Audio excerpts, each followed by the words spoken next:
S'il y a bien un ennemi héréditaire du jardinier au potager, c'est la limace.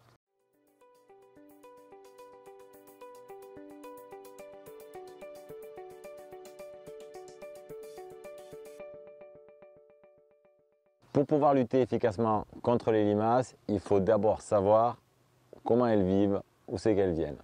Donc ces limaces, là on est à l'automne, on a les poireaux qui sont en place, on a les paillages qui sont posés. Et pendant tout cet automne, fin d'été, début d'automne, les limaces vont venir sous les paillages, plutôt sous les paillages grossiers comme la paille, pour venir pondre à l'abri du soleil, bien à l'humidité. Et ces œufs qui auront été pondus à l'automne vont attendre le printemps pour éclore. Une des premières mesures de précaution pour limiter les limaces, c'est donc au printemps de venir sous ces paillages pour gratter le sol, enlever les paillages et exposer les œufs à la sécheresse.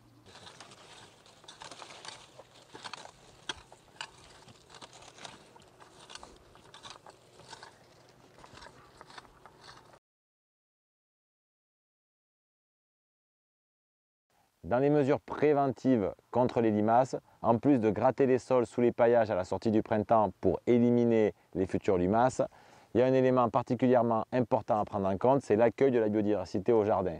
Et côté biodiversité, un des habitats les plus intéressants à créer, c'est la mare qui va permettre d'accueillir le crapaud qui est un fort prédateur de limaces. Donc à Terre Vivante, il y a 21 mares depuis quelques années et depuis que nous avons ces 21 mares, nous n'avons quasiment plus de problème de limaces parce que la population de crapauds qui vient se reproduire vient ensuite chasser dans les jardins pour manger les limaces.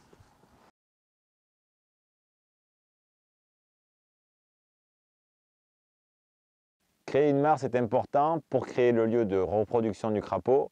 Mais si vous voulez avoir une population qui s'établit chez vous, il faut aussi créer les conditions pour qu'il puisse passer un bon hivernage. Et donc avoir un vieux tas de bois, une souche pour que le crapaud puisse venir se cacher pendant l'hiver, c'est particulièrement important.